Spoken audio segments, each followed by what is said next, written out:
ang 50 new dollars ng bansang Taiwan. Yan po ang topic na pag-uusapan natin pagkaraan lang po ng aking maiksing intro.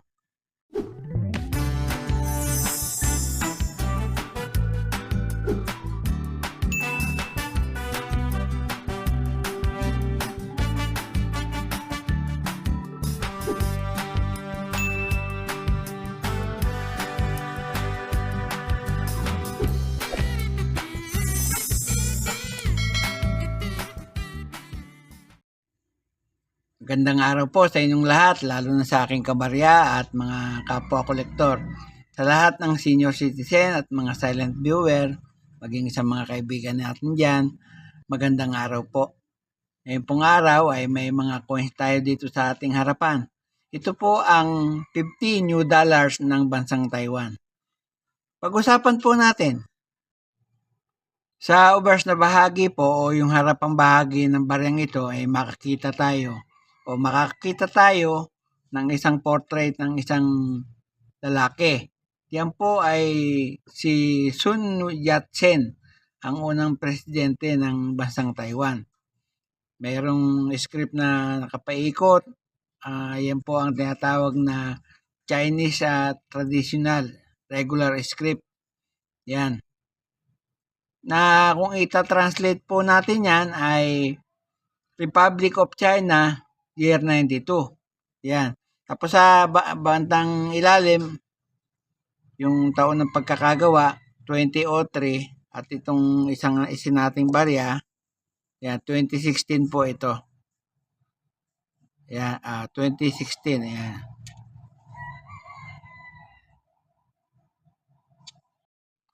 Sa reverse na bahagi naman, makakita tayo ng mga tangkay ng palay na may bunga. Ayan po, magkabilang gilid.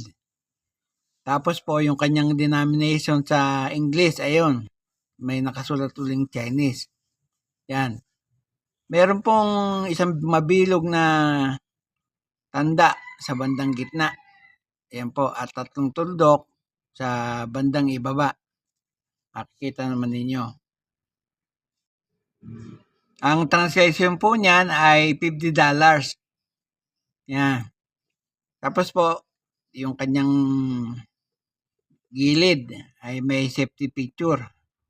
Yan, nakikita ninyo. Para hindi mapeke yung kanilang pera. Ang edge niya po ay readed. Yun nga lang po, may security script. Yan po. Yan, nakalagay 50. Tapos, NT dollars. Yan po. Ibig sabihin ng NT, New Taiwan. Yan. Yan ang ating makikita sa baryang ito.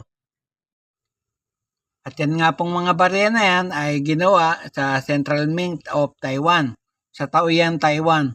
Gumagawa na po sila ng coin doon, buhat 1976 hanggang sa kasalukuyan. Ito nga pong mga barya ito ay nanggaling sa bansang Taiwan na ang panahon ay Republic, magbuhat ng 1949 hanggang sa kasalukuyan. Standard circulation coin po yan. Ang taon, 90 tapos 112.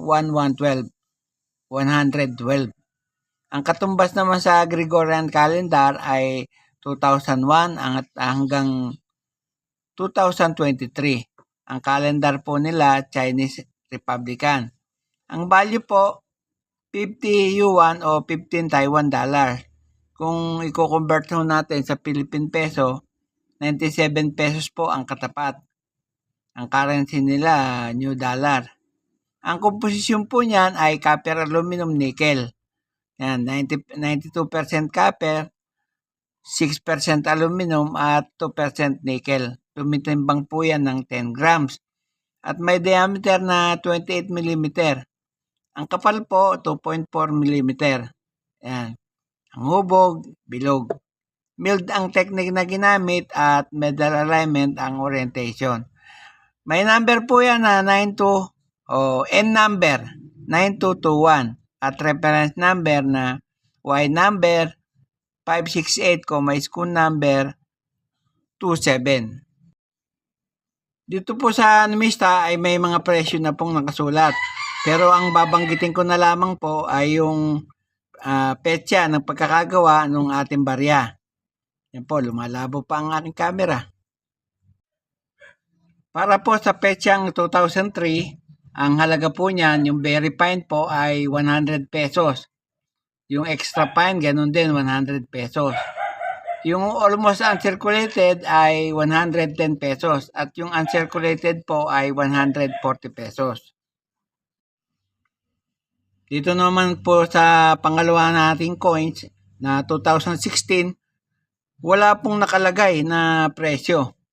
Siguro po ay bine-verify pa nila kung magkano talaga ang presyo nitong 2016. Dito naman po sa eBay, ang halaga po ng bariyang ganyang klase, 2004 ang petsa, nakakalaga po yan ng $8. Yun naman pong isang eBay, ang petsa ng pagkakagawa ay 2002. Nakakalaga po ng $6.95. Yan po ang mga presyo niyan. Sa Numis Corner po, nagkakalaga po ng 12.95 euro. Yan, 12 euro 95 cents. Yan po ang presyo sa Numis Corner. Yan lamang po at wala nang iba. Si Sun Yat-sen po ay isang Chinese physician revolutionary, statesman, at politics and philosopher. Yan ang founder ng Republic of China at saka yung unang political party na Kuomintang, siya ang nagtatag. Yan po. Pinanganak po siya noong November 12, 1866 sa Cuiheng, lugar po ng kanyang kapanganakan, at namatay siya noong March 12, 1925 sa edad na 58 years old sa Beijing, China. Yan po. Meron po siyang naging asawa, si Xu Qingling, at saka yung mga anak niya, si Fujiko, Meiji Agawa, si Sun Po at Sun Yan. Tapos yung huling-huli ay si Sun Jinwan. Yan po ang kanyang mga anak. Yung pong kanyang pinaglibingan ay doon po sa Sun Yat-sen Museum sa Nanjing, China noong pong June 1, 1929. Yan po ang buod ng maiksing biography nung bayaning nandyan sa coins, si Sun Yat-sen. At bago po ako matapos sa aking content ngayong araw, ay nais kong muling kayong pasalamatan sa inyong walang sawang pagtangkilik sa aking mga video. Salamat po ng marami sa inyo, walang tigil at walang sawa po ako nagpapasalamat sa inyong lahat sapagkat lagi kayo nandyan at nakasubaybay sa aking channel. At sa huli ay masabi kong mabuhay tayong lahat.